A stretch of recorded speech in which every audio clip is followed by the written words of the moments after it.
Como muchos de ustedes, yo he sido educado en una universidad donde me ha sido enseñado el derecho de acuerdo a ciertas ideologías o a ciertos sesgos filosóficos de orden práctico, que son simplemente prepararnos para ser abogados. Prepararnos para ser abogados. Nos enseñan a ser litigantes generalmente. No nos enseñan a ser jueces, no nos enseñan a administrar justicia, no nos enseñan a trabajar la conducta de los otros, por decirlo en un sentido casi egológico, a trabajar la conducta de los otros como desde el punto de vista del juzgador.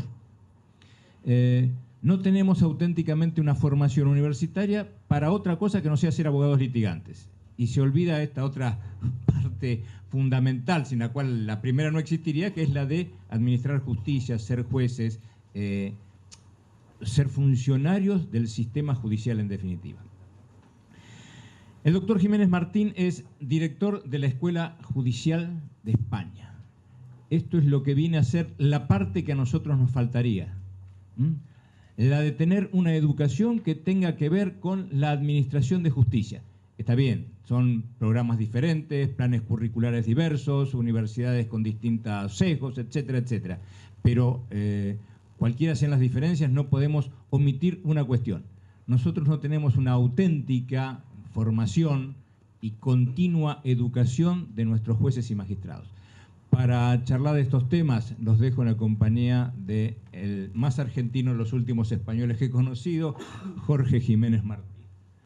Muchas gracias, Guillermo, por la presentación tan cariñosa. Gracias también a mi querido amigo Héctor, al Colegio de los Magistrados y Funcionarios Judiciales de Río Negro, a mi querido amigo Ariel Ariza de la FAM, también por la invitación al Superior Tribunal, que también es un gusto encontrarnos, y luego pues a los responsables de esto, que son Amos, Toño y demás, que venimos así como de gira, parecemos les luthiers, pero con temas menos divertidos, pero venimos por aquí, por Argentina. Yo trataré de ajustarme mucho al tiempo por lanzar algunas cuestiones. Yo hacía 4 años que no venía a Bariloche, desde el 2015, que tuve la suerte de venir como 3 o 4 veces seguidas, y por mucho chocolate de mamusca, de Rapa Nui, del turista que tomé, pues parecía que eso no hacía que volviera, con lo cual tengo un gusto enorme de estar aquí en Argentina, en Bariloche, y como decía Guillermo, pues es un país muy querido por muchas personas que estáis aquí y por muchas cosas que he vivido en esta tierra, en esta buena tierra. Entonces, lo que yo venía a hablar es de la formación y el perfeccionamiento dentro de las escuelas judiciales. Y la reflexión que quería hacer, ya se ha dicho que actualmente soy el director de la Escuela Judicial de España, es, pues no sé, pensar un poco para qué sirve una escuela judicial, ¿no? O qué es una escuela judicial. Si a uno le dicen que es una escuela judicial, pues casi si va al sentido literal, dice, pues mira, es la escuelita donde van los jueces, ¿no? Y uno piensa en su sistema, y no pongo ningún ejemplo, pero uno piensa en su sistema y dice, bueno, pues mis jueces no van mucho a la escuela, porque como ya son jueces, ya lo saben todo. O sea, y nunca van a ir a la escuela. Pero claro, la escuela judicial pues puede ser eso, puede ser una fábrica de jueces, puede ser un centro de dar cursos, de dar títulos, puede ser también un centro de entretenimiento. Hay escuelas judiciales que son escuelas de turismo judicial, que organizan unos cursos magníficos a lo largo del territorio o en distintos sitios, y hay riesgo de convertirse en eso si uno tiene muchos cursos. Yo, por ejemplo, en mi escuela, como participamos en la red europea de formación judicial, cada año tengo como unas 200 actividades a nivel europeo donde los jueces españoles pueden ir, y tengo intercambios de jueces, intercambios de 1 semana, de 2 semanas, donde participan del orden de 1000 personas. Claro, si esto no tiene un contenido educativo, un contenido curricular, esto se puede convertir en una agencia de viajes, ¿no? Si solo queda en eso. Pero claro, yo creo que la escuela judicial, una escuela judicial o un instituto judicial o un centro de formación judicial, que hay muchos, o sea, aquí en Argentina pues cada provincia tiene el suyo, y hay iniciativas privadas, hay iniciativas públicas. En España pues solo tenemos una. O sea, solo tenemos una, y es la Escuela Judicial. Y es el órgano, yo diría que central, del Poder Judicial español. Como saben, el Poder Judicial español tiene un órgano de gobierno, que es un consejo, y sus 2 instituciones fundamentales son el Centro de Documentación Judicial, que es el que permite la venta a las editoriales de toda la jurisprudencia, el tratamiento de toda la jurisprudencia de todos los órganos de España, y la Escuela Judicial. Que la Escuela Judicial nace hace mucho tiempo, en el año 1945, para formar a los jueces, pero en el año 97 tuvo una transformación radical, como posteriormente les explicaré, y es una de las joyas del Consejo General del Poder Judicial, y desde el año 97 también agente fundamental en el programa del Aula Iberoamericana con todos los países hermanos de Iberoamérica. Claro, cuando uno ve y quiere tener una escuela judicial, porque es muy bonito eso de tener una escuela judicial, yo voy a tener... Lo primero que tiene que plantearse, es, bueno, un poder judicial tiene obligación de formar a sus jueces, y un poder judicial tiene que darle esa formación a sus jueces. O sea, no solo los jueces tienen que ir a buscar esa formación fuera, a universidades, a otros centros, a hacer otras capacitaciones, que eso está muy bien, pero claro, la formación es un derecho del juez también, a que su poder judicial le dé la mejor formación posible. Y si analizamos los tiempos en los que estamos, tiene que ser una formación de altísima calidad, porque el juez no puede ser el último en enterarse de cómo funciona la red o el blockchain o los smart contracts. O sea, tiene que estar a la orden de eso. Si yo quiero un poder judicial fuerte, potente, legítimo, que se legitime con su actuación, no puede ser. El mayor fracaso de un poder judicial es un juez que no sepa resolver un problema de un smart contract porque no tiene los conocimientos mínimos para resolverlo. Entonces, el juez, el servidor judicial, tiene derecho a que su poder judicial le dé esa formación. Pero es que el juez también, dentro de sus principios éticos, del Código de Ética Iberoamericana, de los principios éticos que tengamos, tiene la obligación de formarse. Esa obligación de formarse, que no me vale solo la autoformación, no, yo me dedico a leer, yo soy autodidacta, no. Hay una serie de materias que te las tiene que dar la escuela judicial, te las tiene que dar algún centro de formación. Claro, hay escuelas judiciales que forman a cantidad de gente. O sea, no solo forman a todos los servidores judiciales, a todo el personal judicial, hay quien forma también a los motoristas, hay quien forma hasta las limpiadoras de los centros de los servicios de los centros judiciales, de los tribunales. La mía solo forma jueces. Por ley, nosotros solo formamos jueces, y eso sí, en el ámbito iberoamericano sí formamos fiscales, defensores, jueces y cualquier operador jurídico. Pero en el ámbito español, nuestra obligación es formar a los jueces. Y claro, esa formación tiene que ser de calidad y tiene que ser una formación pues que en el programa de la escuela, toda escuela tiene que tener una misión.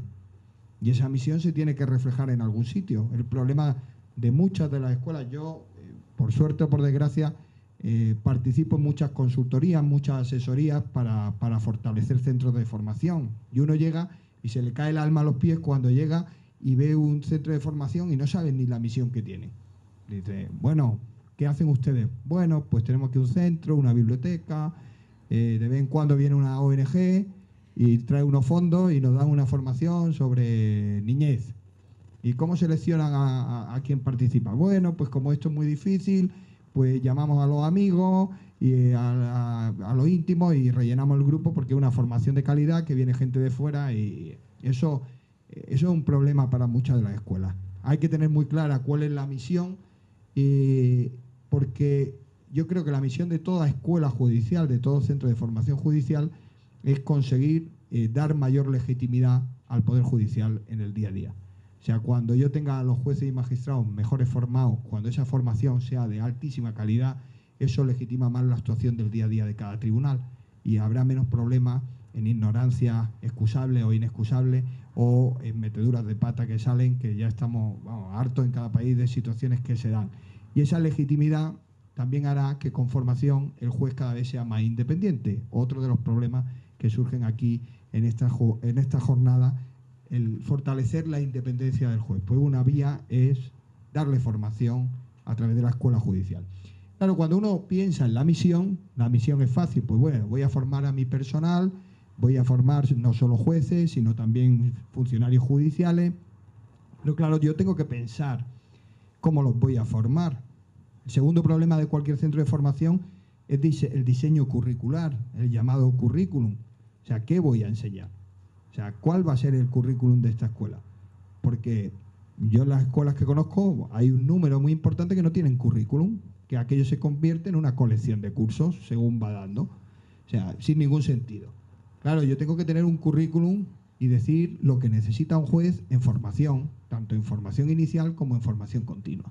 Y con ese currículum, donde vengan las materias que tiene que recibir el juez, materias que no son solo materias jurídicas, porque es obvio que al juez se le presupone un conocimiento de la ley, sino hay otra serie de materias que habrá que ir dándole en esa currícula y que habrá que ir introduciendo, como argumentación, redacción de sentencia, ética judicial, el cambio de la sociedad digital, la oralidad cuando nos cambian los procedimientos, cómo trabajamos en eso.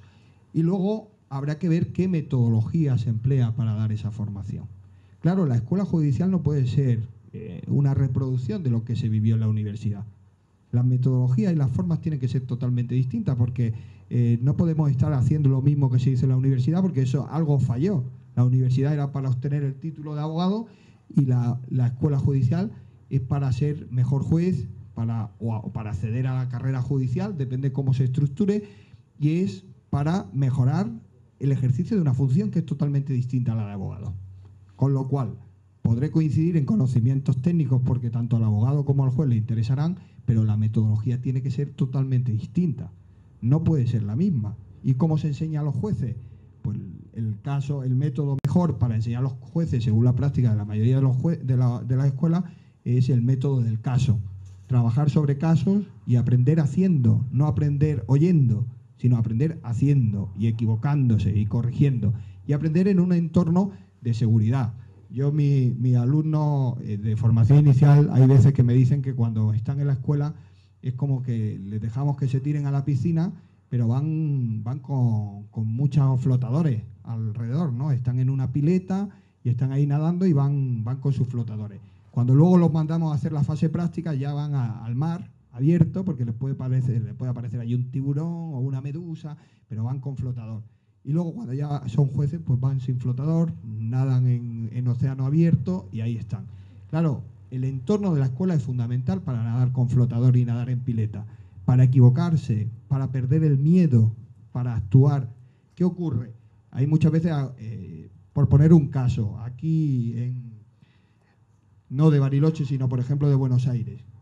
Cuando yo he tenido ocasión de ir a Buenos Aires y ir a juzgados de contravenciones, que para nosotros eran las antiguas faltas, los delitos leves, que son los procesos más fáciles. A mí se me caía un poco el alma a los pies ver como colegas jueces decían que tenían una audiencia un día. Y claro, la dificultad, que eso lo hemos vivido también en nuestro sistema, ahora les contaré.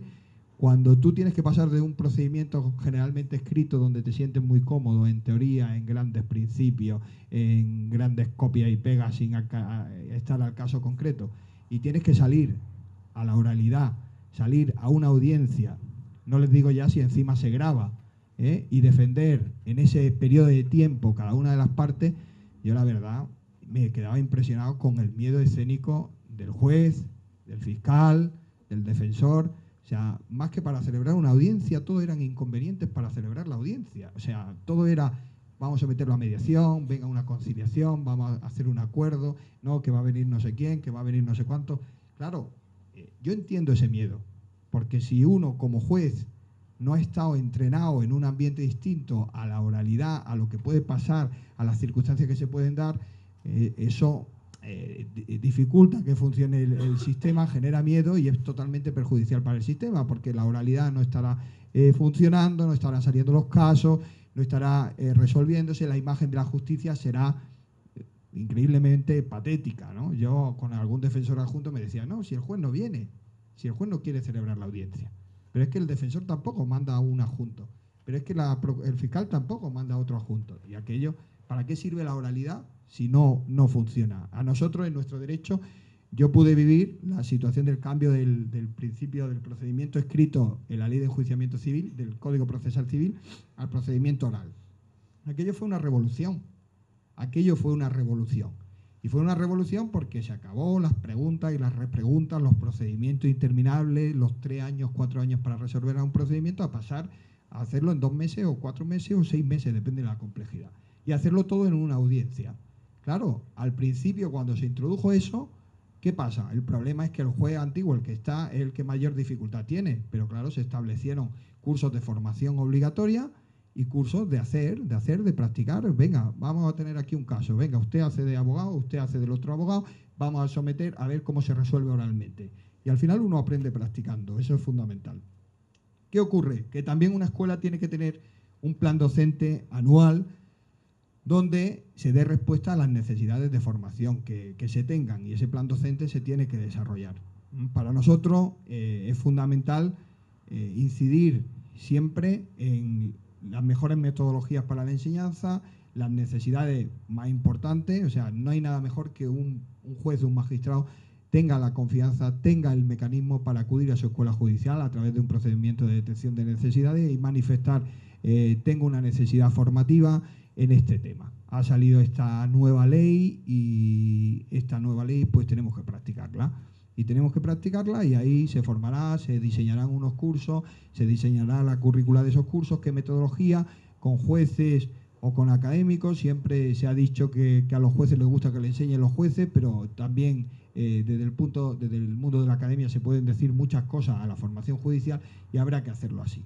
Claro, los riesgos que tiene la escuela es que esa formación no se dé, que ese diseño no se dé, porque esto es muy fácil decirlo, pero hacer un diseño curricular cuesta muchísimo.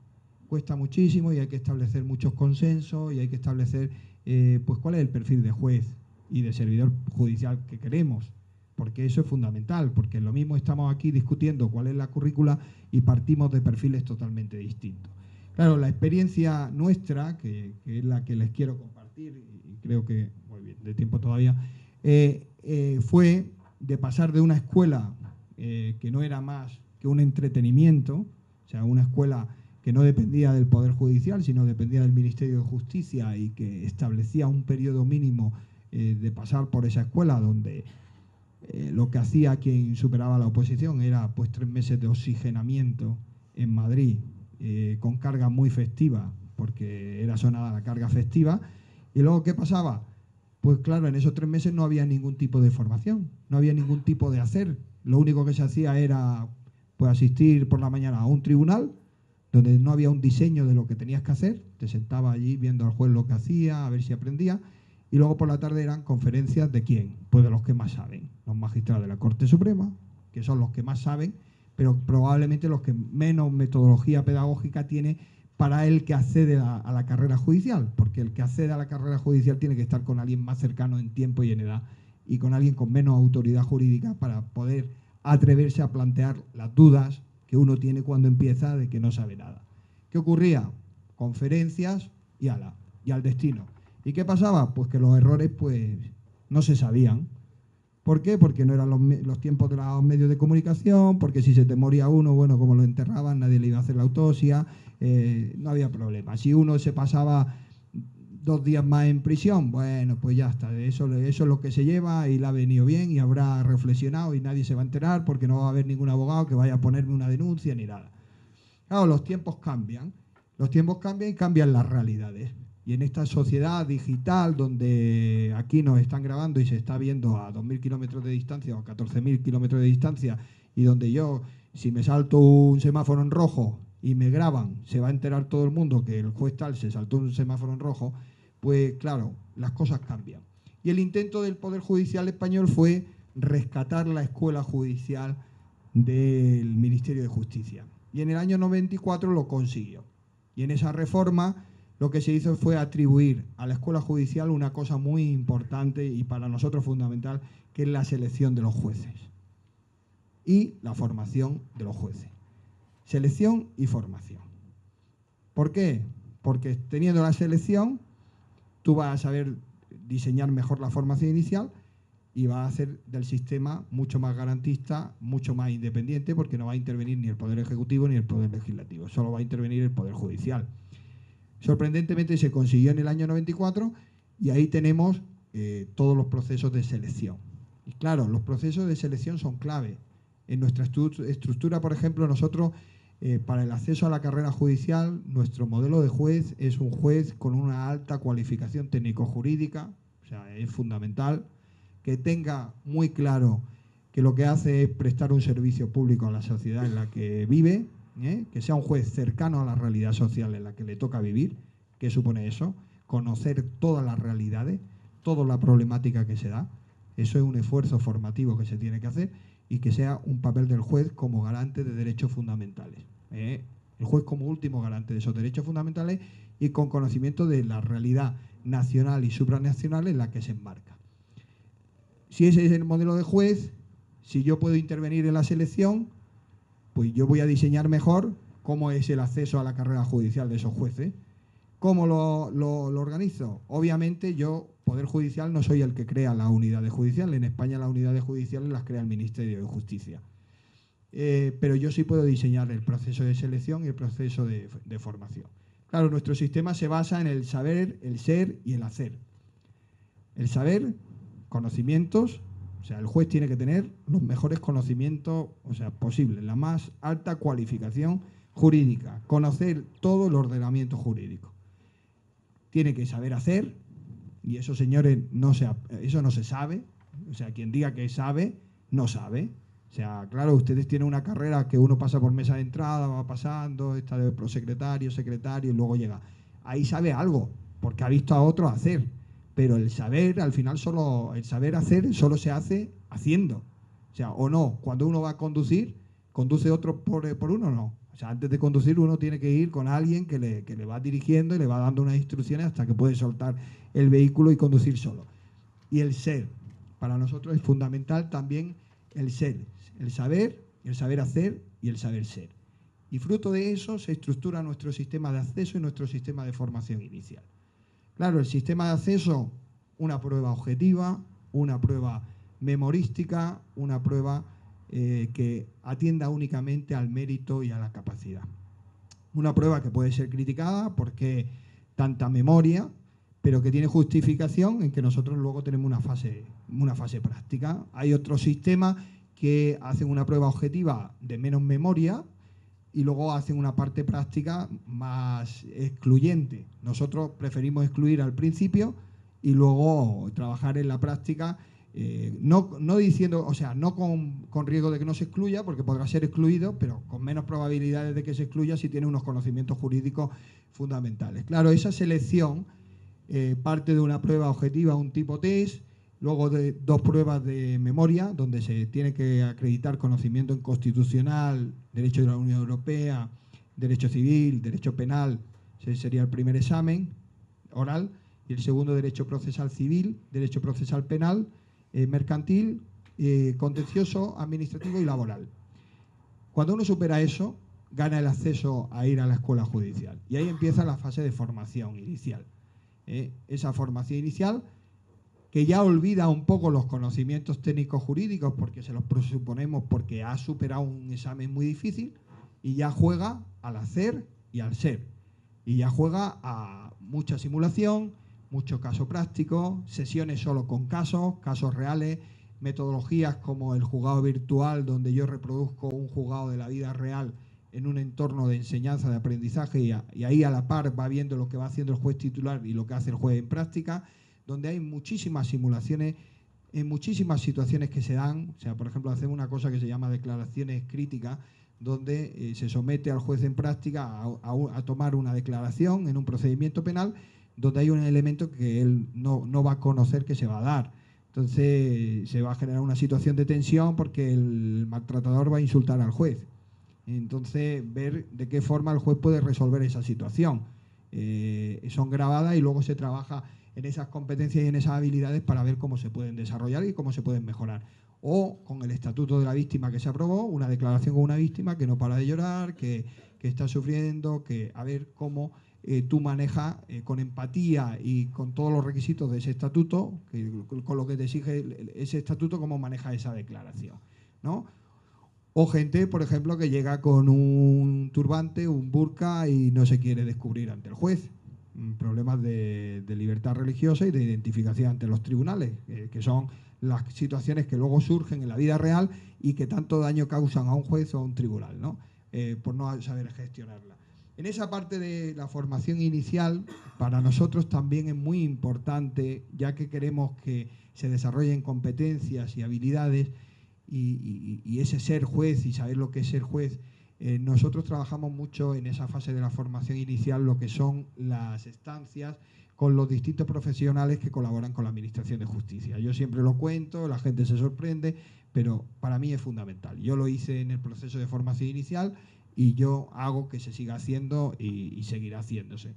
Si un juez va a mandar a alguien a prisión, es fundamental que un juez conozca una prisión y que pase un tiempo en la prisión, no preso, que estaría muy bien, que estuviera allí un tiempo, un par de noches, un tiempito viendo lo que son las condiciones y lo que es la privación de libertad, sabiendo que va de visita a uno y no va para cumplir 10 años, pero que sí conozca cuál es el recorrido que va a hacer una persona cuando él mande que vaya a esa prisión. Claro, me dirán, oh, es que hay prisiones y prisiones. Claro, hay prisiones y prisiones. Yo, por ejemplo, he ido a prisiones en México y daba miedo entrar por allí porque uno no sabía cómo iba a salir.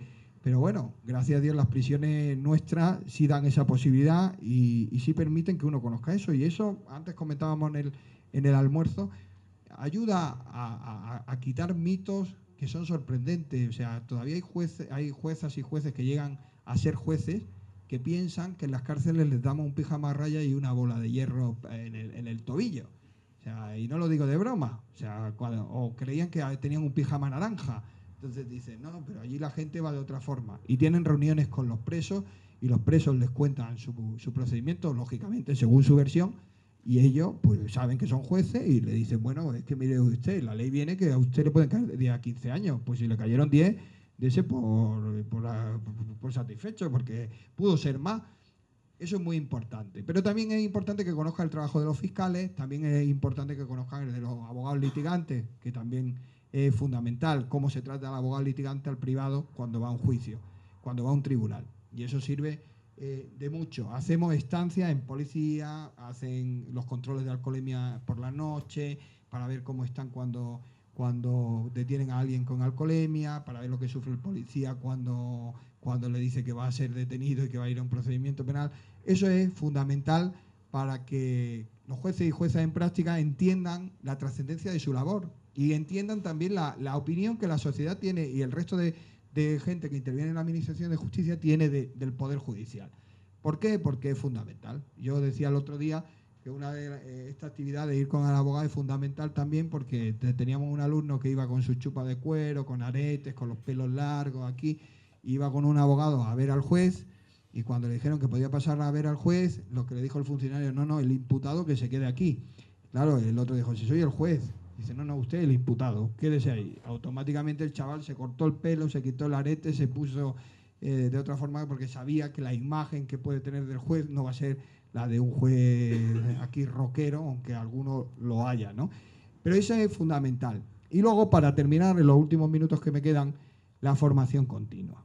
Ese es otro de las necesidades de una escuela judicial. Diseñar una buena individualizada formación continua. Y que sea obligatoria. Nosotros no la tenemos como obligatoria. Viene en la ley, pero no hay ninguna responsabilidad porque no se haga la formación. Pero debe ser obligatoria. ¿Por qué? Porque uno ingresa en la carrera y el estado de conocimiento, o sea, no ya solo el jurídico, la reforma, sino todo lo que acarrea la función jurisdiccional va cambiando. Y el juez entró en un momento.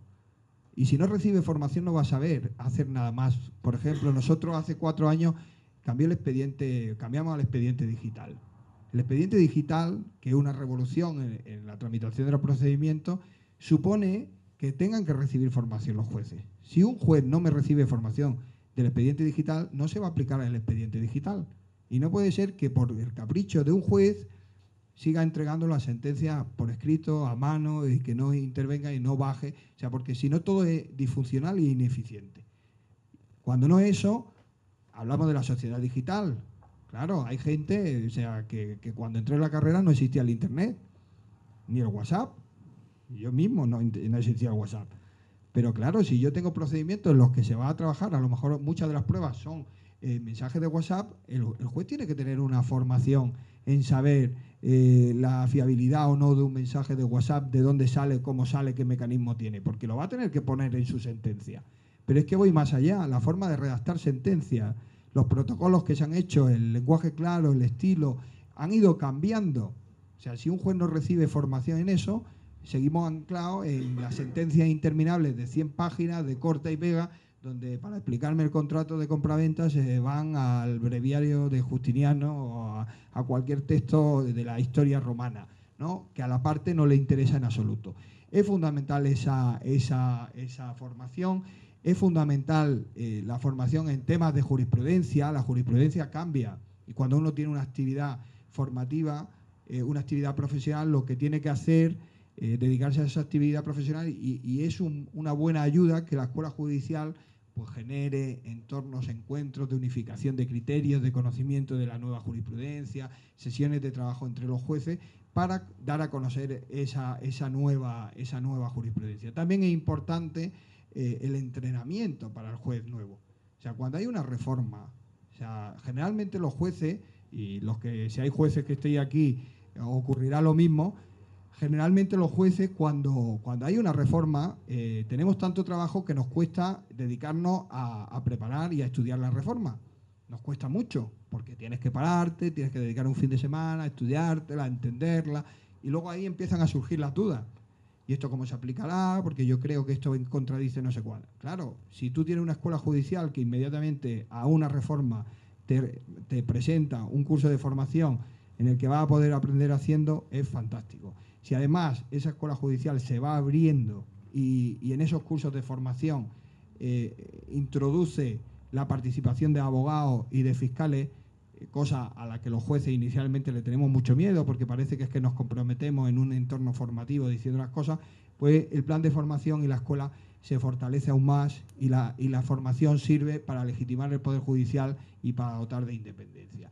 Y termino aquí porque creo que ya llevo los 30 minutos y no quiero cansarle para que dé tiempo luego al debate. Y simplemente con eso, yo creo que el papel de una escuela es fundamental para la selección, para la formación inicial, para la formación continua de sus miembros y de todos los que por su estatuto, por su creación, tengan que formar.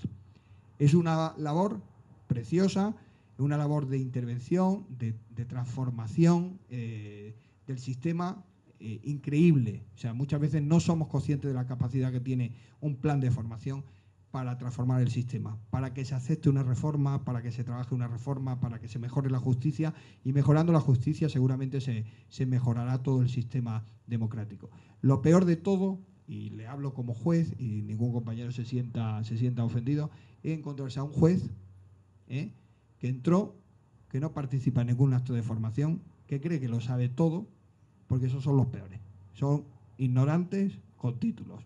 Ignorantes con títulos, Dios me libre de caer en manos de un ignorante con títulos porque podrá hacer conmigo picadillo, o sea, me podrá destrozar la vida. O sea, y es fundamental esa sensibilidad, porque hay muchas veces que dentro del Poder Judicial los jueces, por distintos motivos o por el puesto ya que ocupan, no participan de las actividades de formación.